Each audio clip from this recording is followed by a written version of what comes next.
Most of us have heard about stocks. You put money in and have a chance to get money out. But how does this stuff really work? Let's find out. When you buy a stock, you pay in full at the time of investing. For example, let's say John's hardware store is selling stocks at $5 a share, and you decide to buy a stock. Then John saves a cat in a tree. The stock will rise with actions. So people will decide to purchase more stocks, and thus the worth of the company goes up. But the vice versa can happen. If John decides to commit a crime, people will decide they don't want to support John anymore, so they sell the stocks, thus diminishing the value of the stock. You can also buy bonds from companies. Bonds are like a small loan in a way.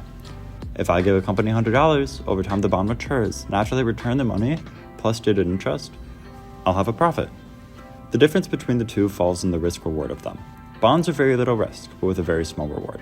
Stocks can be a very high risk at times, but give much different rewards.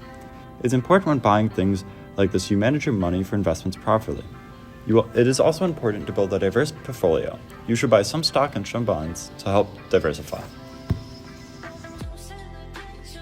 When investing, there's also an important topic. We call it KISS, or Keep It Simple Silly.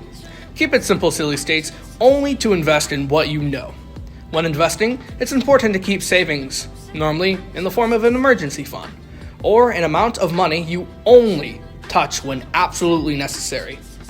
Only invest with money you'd be willing to lose.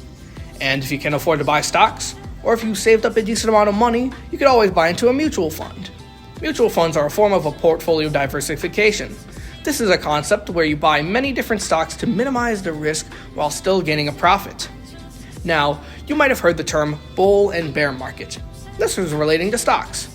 When a lot of stocks are on the rise and there's an economic increase, we call this a bull market. Think of how a bull charges. On the opposite end of the spectrum, when there's a market that goes into a recession, or at least starting to, we call it a bear market. Think about how a bear hibernates during the winter.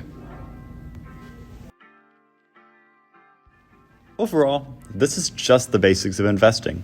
Do research before you invest on the company and how you decide to. And remember, keep it simple, silly.